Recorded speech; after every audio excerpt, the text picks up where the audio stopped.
You're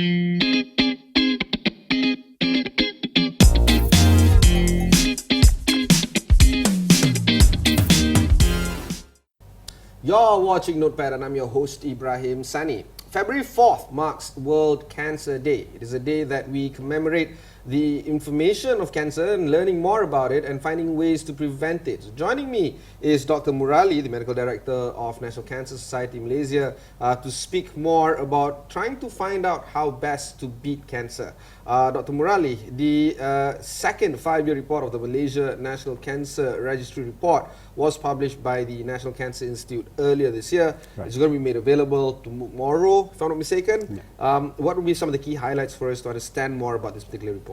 Okay, so of course, a couple of things really which are worrying. One is, of course, that the numbers of cancers continue to rise. Of course, we have to put into context population grows as well, but also perhaps an important point to notice, that means we're still not picking up enough cancers. Because if anything, the authors of the report, and I think the general kind of the health system rather, we all kind of feel that there's still a lot more people who are still not being reported into the system. Why is that? Is that a cultural thing? Maybe there's some element of culture, but more importantly, officially, reporting into the cancer registry is still not formalized as well, meaning it's not compulsory. So just to compare perhaps, dengue reporting is mandatory. So if you're a doctor or a health system person, treat someone with dengue, if you don't report within 24 hours, you get a fine. It's a couple of hundred ringgit, goes up to a couple of thousand ringgit. Just like HIV as well. Right.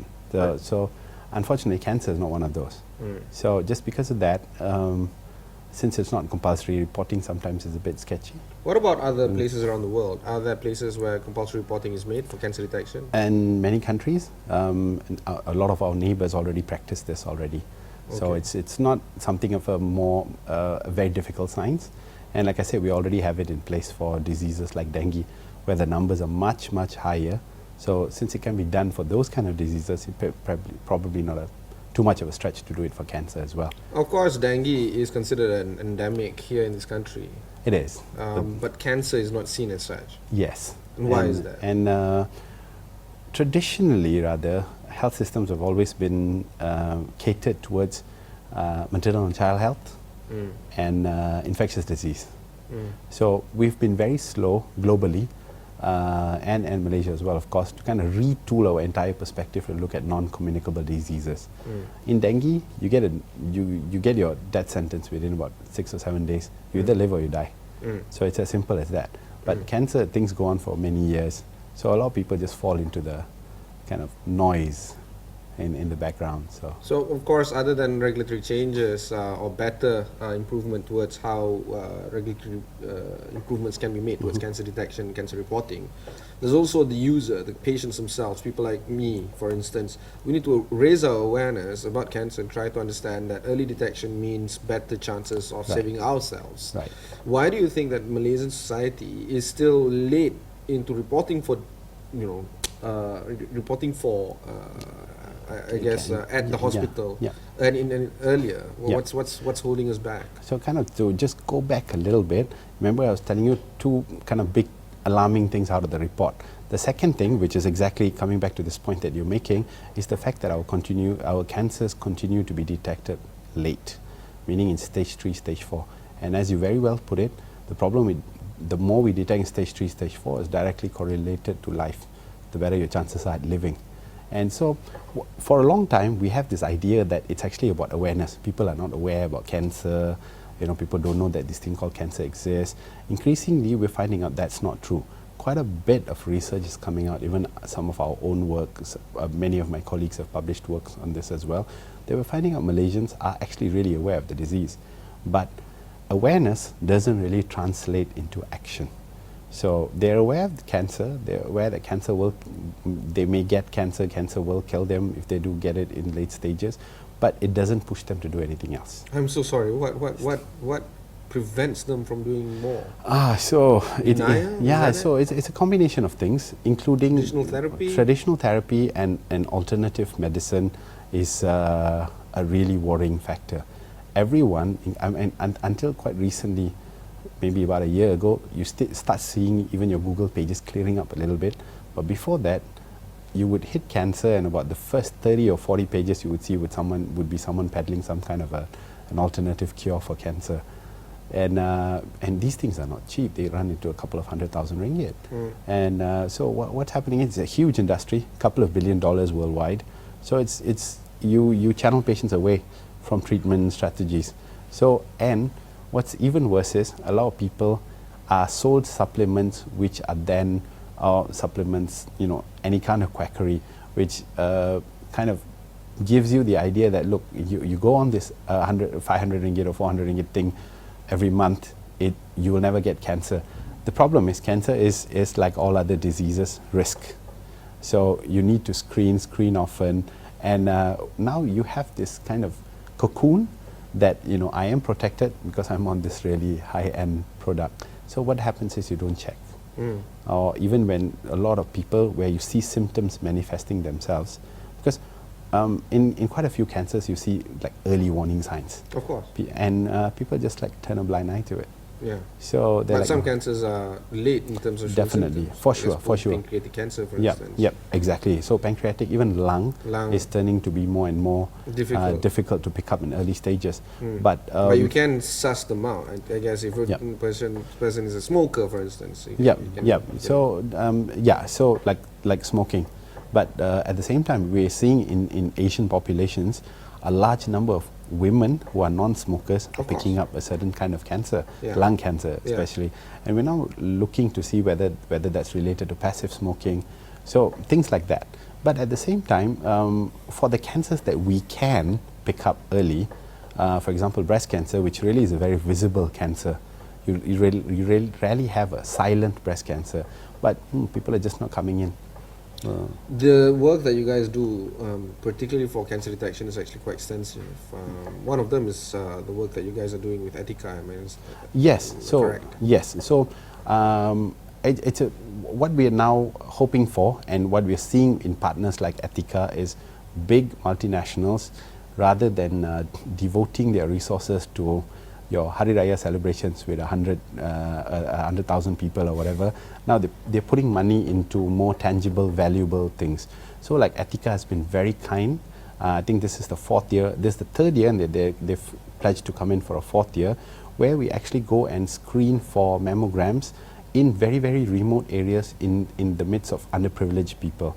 Because as much as cancer is a disease of the body, it is a financially crippling disease as well. Of course. Yeah. So and sorry, I just want to tie back. So these people that go through these, events and stuff like that, are they part of that whole dogma where they are protected under this cocoon because they are, on this so-called preventive monthly residual kind of treatment? So really, contextually, to kind of put that population, I could be really grossly overgeneralizing, but this is looking at largely the upper middle income group of people. Okay. That's that segment of people which we try to reach with programs like Etika, who's really the daily wage earner, where facilities are available in ministries of health, but they're Monday to Friday.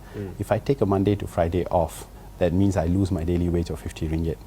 If I leave the job and come, today I don't cook, who's going to pay for lunch for my kids, for example. So it's things like this, like the Etika program tries to work to address. For example, we have a transport allowance for the women. We run mostly the screening programs on weekends, even at nights, where we help to go and educate them.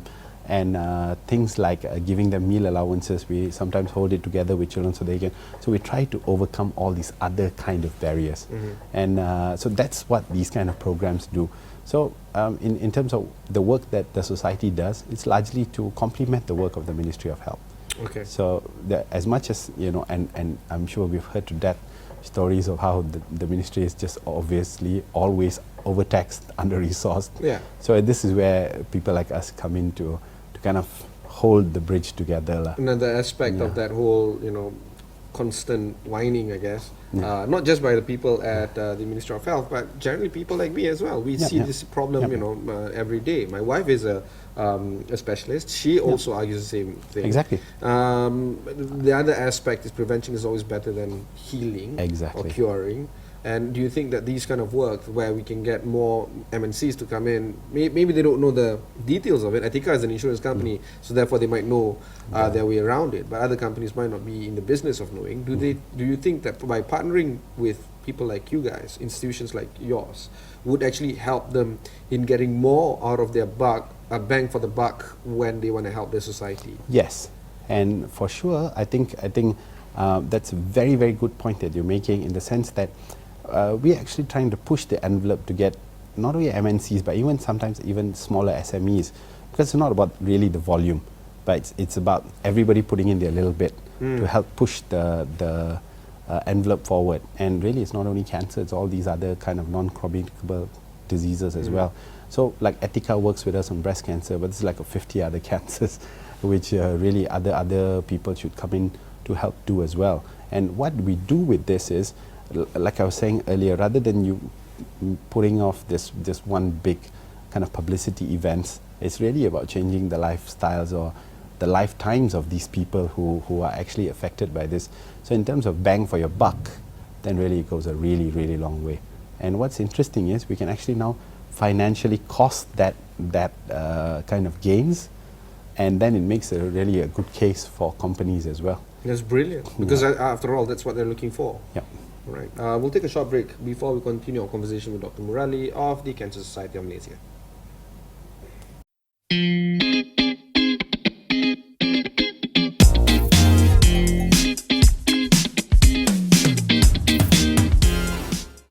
Thanks for staying on with us. February 4th is World Cancer Day, and the idea here is to raise awareness. So joining me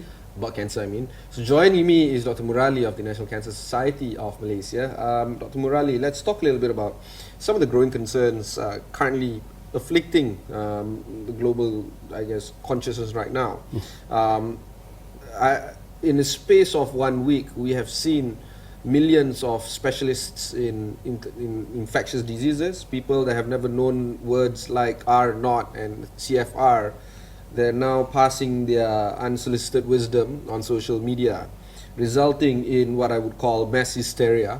Anywhere from zombies to zombie humans and zombie chickens, all the way to let's go after every single 1.4 billion Chinese on this planet.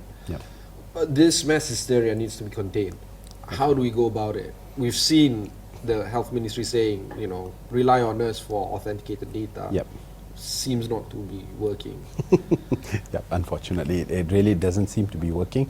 What's also interesting is, probably it's a bad comparison to make, but it's with a bit of relief perhaps to notice that we're not alone in this. Malaysians are not the only I would call them psychos. Science hacks. Who are running hysteria. Everybody else seems to be jumping onto the bandwagon as well. Even Americans, I think a couple of people were reporting that restaurants are turning away Oriental-looking people. So it's catching on. The virus of fear. There's a society that believes in chemtrails. I don't know if you've heard of chemtrails. It's one of those stuff. Anyway, exactly. So what people can do is perhaps one, like a major thing is to remain not as excited. I think the excitability factor, again, it's actually correlated very closely to this whole idea of cancer that we were talking about earlier. So people become aware, but they don't do anything about it. Everyone's busy sharing on their Facebook, but no one actually is washing their hands. If you notice, no one's actually stopped going to cinemas or stopped going to shopping malls. So I flew out to Bangkok. I was in an international conference, praying very hard until I came home. Well, this very recent. I just came back on Wednesday. It was just you should be quarantined. No, actually, it was more of a patriotic thing, because the Americans all flew out, and everybody else flew out. So malu lah, Malaysia. So you gotta represent. Gotta fly the flag lah, even if you die trying. Okay. So, but you notice, so in Thailand, everyone was on a mask. The security forces, the airport personnel, taxi drivers. Here, everyone's panicking.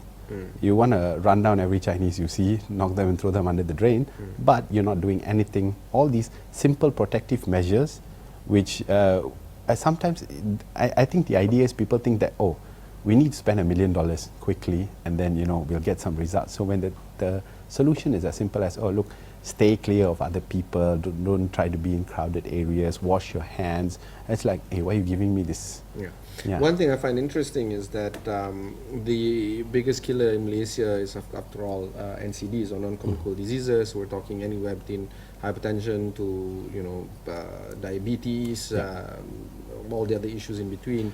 And people are nonchalant about those kind of issues. Lifestyle choices, poor lifestyle choices are still being made. People still smoke. People don't exercise regularly. And of course, food intake is just horrible in terms of carbohydrates, right? We understand that making the long haul decision of changing your lifestyle is so much harder than, say, for instance, panicking over a course of 1 week. What do you think can be done for folks like you to actually impress upon the public that perhaps changing their lifestyle for the better is indeed prolonging your lifestyle and therefore a better choice to make? Right. So one of the things that the society does is actually we start working with really small groups of people now in small communities, rather than having like big 500,000 people at an event, Stadium Merdeka or something. We hit about 20-30 people at a time in small places as far away as what is this, Malacca, Johor, inner parts of Pahang. But it's a slow process, and we work for a couple of months together. We revisit them, and slowly on an individual level to a family level, we start changing lifestyles. So the idea is only that much of constant focus, attention really can effect change. And it is slow. This is one. It is slow, but the thing is, the more hands there are on it, the faster the process becomes as well. And one of the other things that we're really doing nowadays is engaging with corporate sector in a big way. We were speaking just now about how corporates can do corporate social responsibility, but it's also equally interesting that corporate sectors have a huge responsibility onto their staff as well. So, and again, it makes monetary sense. The more patients, the more staff you have diagnosed with cancer, the more expensive your insurance is going to be in the next year. Of course. So it's just becoming a lot cheaper for them to invest in having corporate level programs. And then when there's a bit of an official push, like for example, incentivization, or if you lost 20 kilos, I'll actually give you a raise. You know, things like that actually push people to change a lot of behavior as well. Yeah, actually, including programs that prove if you can quit smoking, you get something like a bonus or something like that. Exactly. So can you share with us some, in detail, some corporates that you have worked with that have seen some form of benefit? Oh, ironically, Astro. Astro. Let's talk about my employer. Go ahead. So Astro runs a corporate quit smoking program with us, and they've done so for a number of years. But the good thing, so Mazan this Astro. My cameramans are not laughing. So Mazan this Astro, they'll never have us on the show again. But they've been very good in the sense that they've offered that onto their staff. And like quit smoking is really intensive. It takes about 6 months to quit. So we've got a decent amount of people who've quit, and we've got a high quit rate as well with the people we've worked in Astro. We're close to about 60%. But interestingly, again, the program is voluntary. So because really, then you have to be voluntary. Really, I'm not a believer in this kind of communist push down it won't work. idea. It just in terms never of works. addiction, it doesn't work. So, but what we do know in places like the UK. Previously, when I worked in the UK, we had similar programs were rolled out by employers, and rather than punishing them, not the stick, but rather you use the carrot. So things like performance reviews, bonuses are all very tied to your transformative behavior. And then money really talks, unfortunately. Well, I guess it depends on the individual, because I am a quitter. I have been off cigarettes for over a year, and my process was more than 6 months. It was actually 12 exactly, because it's months. Slow. And my nicotine replacement therapy actually helped me. I was on the patch for a bit. I was on chewing gum for a long time, and I still keep a strip of the NRT chewing gum on my desk, because there are sometimes urges resulting in me Right, wanting exactly. to quit, to start again. But you see, the motivation for me is not so much monetary. It was more of I really want to live longer than Yep. I don't want to cut down on my chances. Yep. Then you see. Yep, exactly. So the motivation upon the individual varies from person to Person person. to Of course, person. I take note that you're trying to address the monetary element or the monetary benefit of an individual, but sometimes the motivation can be different for other people. Yeah, no, so generally we know that there's a bit of intrinsic motivation, but I make the case that actually I don't think you are normal, Che. Ah, gitu. Yeah, so I am the abnormal individual. You're not the first to call me that. But yes. No lah, but There are worse things to call me. Yeah, no lah. It's in a good way because yeah. I think you represent one of those people who have very high intrinsic motivation. So generally, people have a bit of intrinsic motivation. I thought wanting to live long is not an intrinsic thing. It's like it's an intrinsic thing because so extrinsic, then somebody else is giving you something so that you do something good. So. Okay, so sorry, yeah, you were saying something else. So the intrinsic motivation really, not many people have that. So it's the same with cancer, it's the same with coronavirus. It's people have this idea that, oh, I shouldn't be doing this, but unless there's sometimes a extrinsic kind of motivation or a factor or a push to kind of align you onto the road, and then things get much better. So what you usually need is that a little bit of a gentle nudge. To make it work. Yep. All right, we'll take a short break before we conclude our conversation with Dr. Murali of NCSM.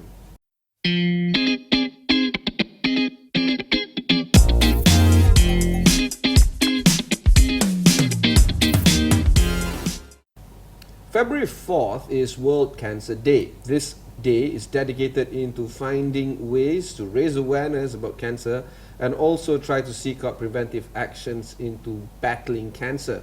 Dr. Murali of the National Cancer Society of Malaysia is joining us here to share with us some ideas of how we can raise awareness and try to prevent cancer. Dr. Murali, what would be some of the ideas that you can share with the public when we talk about cancer detection? Okay, so to contextualize it, tomorrow is World Cancer Day, right? So the theme, which has been the recurring theme for a number of years, is this slogan called I am and I will, right? So what it says is, it's really everyone is invested in cancer. So it's like, for example, I am a father and I will make sure that my children will reduce their risk for cancer. Is something that, but rather than just mouthing this thing and then putting it on your social media and then everybody's got all their social media feeds on 4th of February, I think the idea is to do something about it. So I always tell people that, you see, you can minimize your risks of getting cancer, and that you really can do. That's within your ability. Some things we can't reduce. For example, the risk of you getting cancer because you're a male or a female. Gender change doesn't help anything. It's genetics. But the things that you can do, one thing that we do know, for example, colorectal cancer in younger people is really driven by processed meat. And processed meat is something that we can cut out of our diets. Second, physical activity, as you say, is a big indicator that drives cancer. Again, not something too hard to do, but something that needs a lot of thought into it, because we are a 30-day nation. Asians, actually, not Malaysian. I'm trying to make this a lot more softer landing, but Asians generally have this. We'll do everything for about 20 days.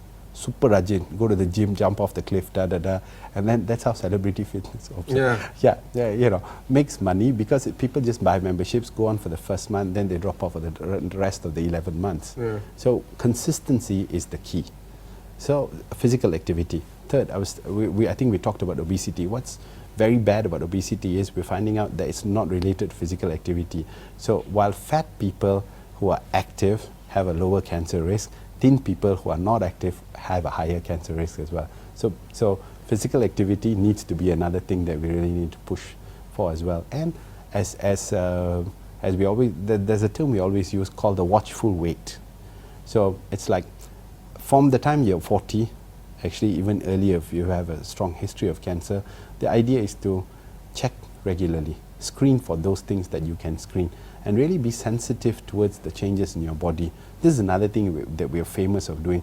We'll have a cold for 6 months, then you will just do all these things except go to see the doctor. I get patients who turn up with breast lumps which have turned the entire breast black. These are like even like Chinese women, who, and you're like, it's impossible that you did not pick this up. But they would have tried every single excuse in their mind to kind of push it away.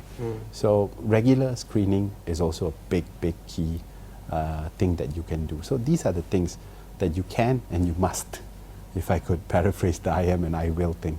All right, this is brilliant. All right, that was my conversation with Dr. Murali of the National Cancer Society of Malaysia. Remember, February 4th is World Cancer Day. Spend your time, at least for the day, trying to find more about how to detect cancer and perhaps finding ways to prevent it. Until next time, thanks very much for watching and goodbye. That's it. Okay, lovely. That was a good Thank one. you so much. Yes.